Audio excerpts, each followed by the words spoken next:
Thank you for being here this great morning. So we shall proceed. Press statement from members of parliament. It is time to lead, not to fan the flames. Kenya must come first. Ladies and gentlemen of the fourth estate, as members of parliament representing the constituencies in Nairobi County and elected to serve this nation, we have solemn responsibility to lead with wisdom, to unite our people and to protect the stability of Kenya. In this critical moment, we cannot afford to sit back and watch as our country is dragged towards chaos and division. In the recent weeks, we have witnessed a worrying trend. Demonstrations that begin with expression of governance have quickly been inflated by both manipulative political actors and criminals. What should have been peaceful expressions of concern have been turned into violent confrontations. Shops have been looted, businesses destroyed, lives lost, and the dangerous rhetoric of tribalism has crept into our streets. When demonstrations turn violent, when hate is whispered into the crowds, it is Kenya that bleeds. We must reflect as individuals, in our homes, as communities, as churches, as mosques, as leaders, whether elected or not. Our constituents want peace that allows them to face life with its ordinary opportunities and challenges. They want jobs. They want security for their children. They want stable prices, safe neighborhoods, and hope for their families. No country has ever resolved its problems through violence. Burning businesses does not create jobs. Stoking tribal hate does not put food on the table. Destroying our own economy deepens poverty. We remind all Kenyans that we are a democratic nation with institutions capable of addressing grievances. This is where lasting change is made, not in the ashes of burned shops or in the bloodshed on our streets. As MPs, we must rise above the temptation to exploit public frustrations for political gain. It is easy to stir emotions.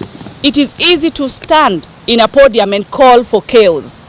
But true leadership is tested in moments like this, when restraint, unity, and responsibility are most needed. To our leaders, the message is very simple. If your politics depends on dividing Kenyans, you have already failed. If your strategy is to ignite tribal hate, you have no place in leadership. It is time to lead and guide our people towards dialogue, not destruction. It is time to remember that Kenya comes first always. Thank you.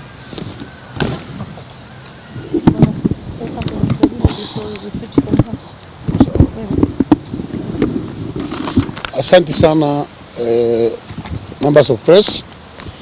Siku ya leo tumekuja hapa kama viongozi ambao wamechaguliwa katika jimbo letu la Nairobi, na tumekuja kwa kuweka message yetu moja ya kwamba kesho tunahitaji amani katika mji wetu wa Nairobi, na kusema na kuomba serikali kesho wajaribu sana waweze kutunza mali za wafanyi biashara.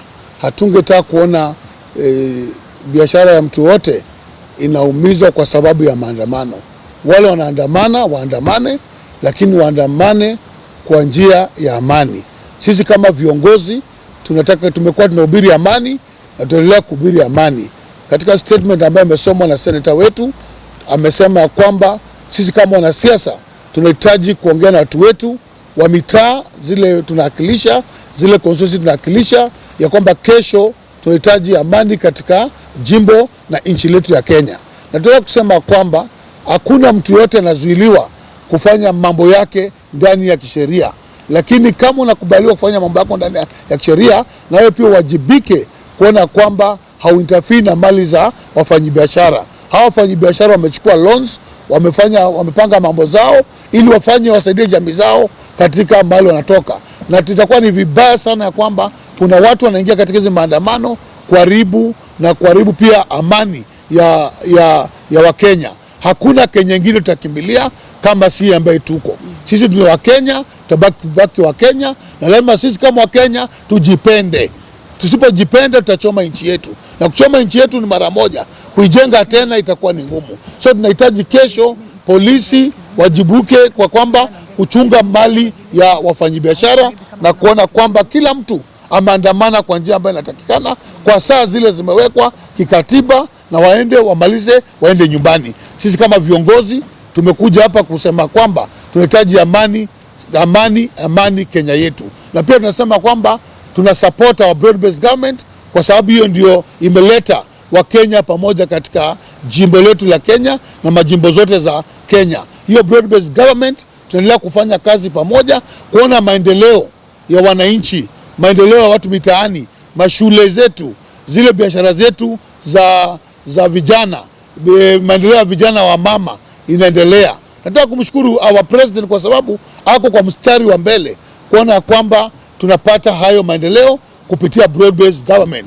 Pia nataka kumshukuru our former prime minister, our party leader wa ODM kukubali kufanya kazi na Rais William Samoei Ruto kuona Kenya mbele na hao wafuate nyuma na sisi pia tufuate nyuma. So tunapunguza viongozi wawili na waache kukashifiwa, kwa sababu kufanya kazi pamoja si hatia, na ndio kwa sababu sisi kama ODM na watu wa UDA tuliweka mkataba pamoja kuona kwamba tumeleta Kenya pamoja, maendeleo iende mbele, sio vita, sio kusukumana. Tunataka kuona kwamba maendeleo ile inapatikana ikuweko. Nikimalizia kwa viongozi wetu wawili, Mheshimiwa Rais na mwenzake Raila Odinga, tunawapatia nguvu waendelee kushikana kwenda kusukuma Kenya mbele, ya kwamba Kenya ipate maendeleo ambayo inatakana ipatikane. Hata nimeona viongozi wengine wakikashifu sana Raila ya kwamba amefanya hivi, wawachana Raila afanye kazi yake. Raila ni party leader wetu na lazima pia heshimiwe. President ni president wetu, lazima heshimiwe. Kwa hao watu wote waheshimiwa na Kenya iende mbele.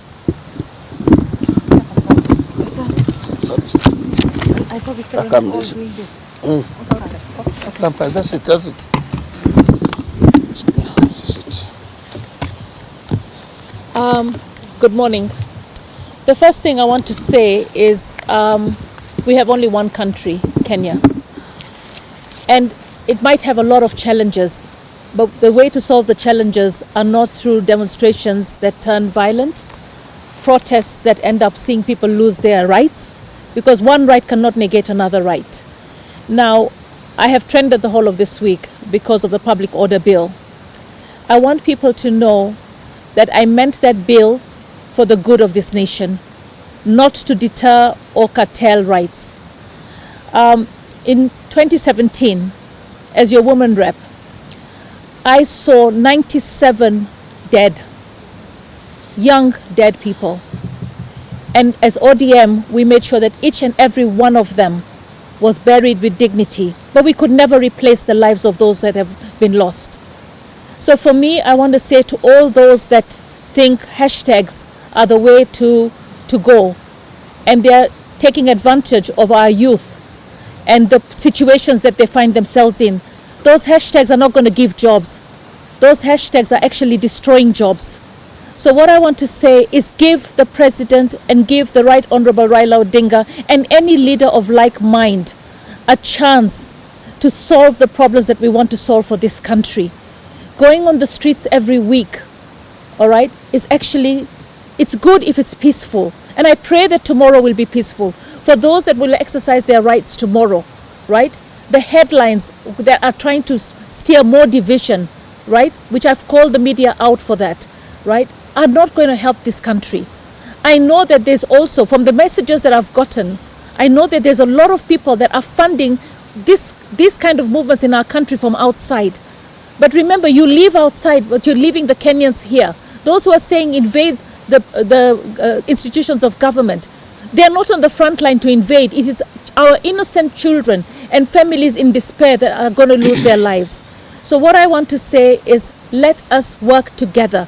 We need to dialogue together and resolve the problems. If Raila could do it, our party leader could do it with Uhuru Kenyatta. If our party leader again can do it with William Ruto, it shows that Raila has everybody in mind. He has this country's peace and prosperity in mind. So let us work together towards a peaceful Kenya. God bless Kenya, and God bless every citizen of this country.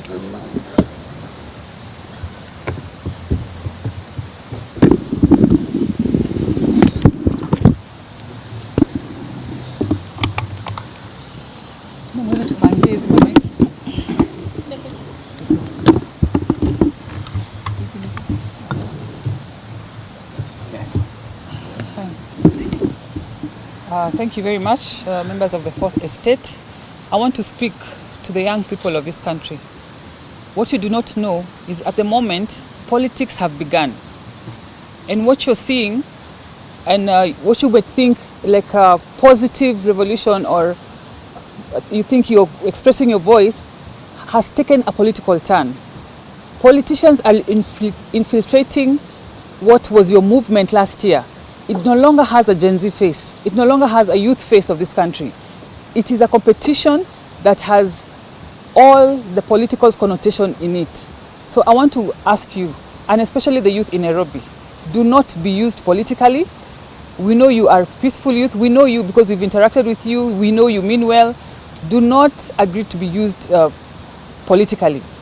Because I have engaged some of you even on social media. What are you fighting for? Some of you do not even seem to know what is the agenda because you have been whipped up politically.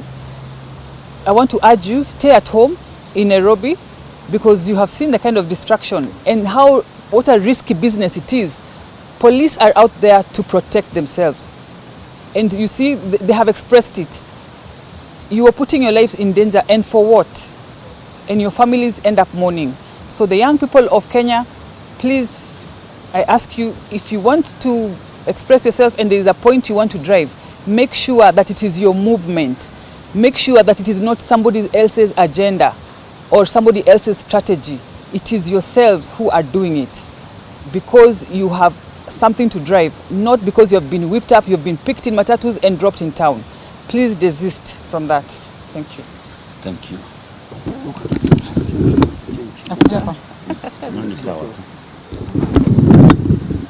Thank you so much, members of the Fourth Estate, and we appreciate the fact that you came here to cover this press. I want to talk to the young people out there who, in my past life, I worked with in so many platforms. The shops that are being looted could easily be your parents' shop. That guy who is sending you out there will not show up, or maybe will just come to a funeral, maybe when you've met your death on the roads. It is very sad what this whole movement that had a lot under Gen Z has been taken over politically. Tomorrow, Sabasaba, should be a day for the young people to sit back and reflect and ask themselves, what is our main agenda? As you can see, politics has already started, campaigns are on, and your voice needs to be part of the next general election. But it won't be found in the streets. The big battle is coming in 2027. Go out there. When we are registering as voters, go out there and register to vote. That is where the main battle will be. It will not be found in the streets, it will be found in the ballots. And I want to ask you to come out and support the president with everything that is doing right now. You can see how much economic empowerment that is going around through even our deputy president and the teams that are going to the villages there to meet our people and ask them what they want, what they need, and it is actually being done. Sit back tomorrow, call your leadership, start having an agenda about this movement. Only then will your voice that is already loud enough will also be heard in 2027. Thank you so much. May we have a peaceful Sabasaba day tomorrow. Asanteni sana. Wacha nisisitize kidogo na Kiswahili kile kingine kisicho cha Kanairo. Nenda litu nini? Kikuyu. Kikuyu. They're requesting a Kikuyu. Yeah, it's okay. Kikuyu ni sawa. Nakubalika. Mkamba? Kama hakuna Mkamba. Shukran. Nisisitize niseme ya kwamba sisi kama viongozi tungetaka kuwaomba vijana wetu, madada zetu, mandugu zetu, kana kwamba hii ni nchi yetu, hatuna nchi nyingine. Tungetaka kusema ya kwamba suluhisho ni tuje sisi wote kwa meza, viongozi wa tabaka mbalimbali, viongozi wa makanisa, viongozi wa vyuo vikuu, viongozi wa wanabiashara pia, na viongozi ambao waliochaguliwa wakiongozwa na kiongozi wetu rais. Tuje meza moja, tuweze kusemezana, tuweze kupata suluhisho ya shida ambazo zinafanya vijana wetu wazidi kuandamana kila siku. Kwa sababu mazungumzo ndio yataweza kutusaidia, tuweze kupata mwelekeo, tufanye ile tunaita national dialogue. Na sisi kama viongozi, mahali sisi pia tumeweza kukosea, sisi tuwaomba msamaha, sisi sio malaika, sometimes pia sisi tuwafanya makosa hapa na pale. Lakini cha muhimu ni kuweka meza wazi, kukaribisha kila mtu, tuweze kuweka maoni ya kila mtu kwa upamoja ili tuweze kupata mwelekeo wa nchi yetu. Hatuna nchi nyingine. Hatungetaka Kenya ibadilike iwe kama Sudan. Hatungetaka Kenya iwe kama Haiti. Hatungetaka Kenya iwe kama Somalia. Kenya ni nchi yetu ambayo tunaipenda. Ningehimiza vijana wetu tuweze kukubali, tuweze kufanya mazungumzo zaidi, na Mungu awabariki wakati wote. Amin. Number was shared online, all right? And a number of... Just come here, please come here. If you don't mind.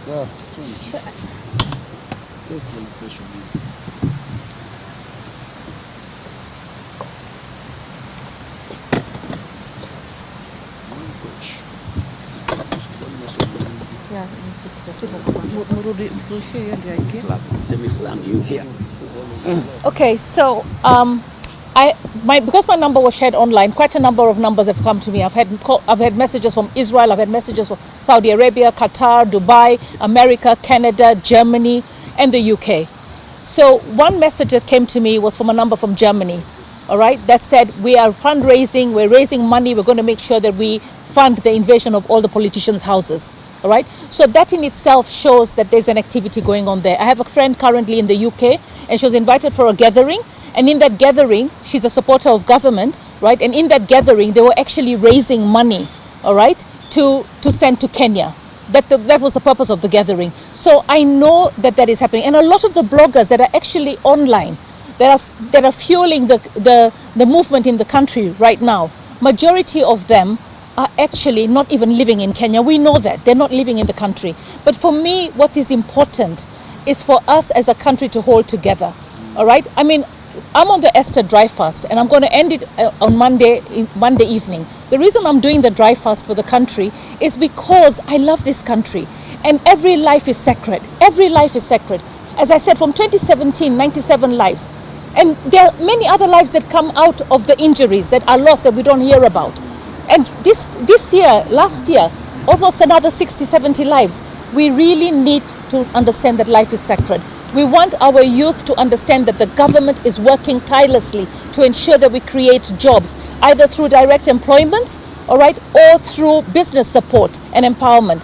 So let us give the government the opportunity to work and deliver. We heard the Gen Zs, we heard their message, we heard their desperation. But right now we need to be able to serve the country and to safeguard the country. What we are asking for today, you might not appreciate it. But if this country spirals into the wrong direction, you will think and ask, why didn't we listen? Let us have peaceful demonstrations. Tomorrow is a day worth marking. Tomorrow is a day we should be celebrating people like Raila Odinga, not having headlines that castigate him. So for me, Kenya is our only country, all right? Let God lead us in the direction that we want to be led, and that is peace, love, and prosperity, and unity. Thank you. Nani? We are waiting for them. We are waiting for them.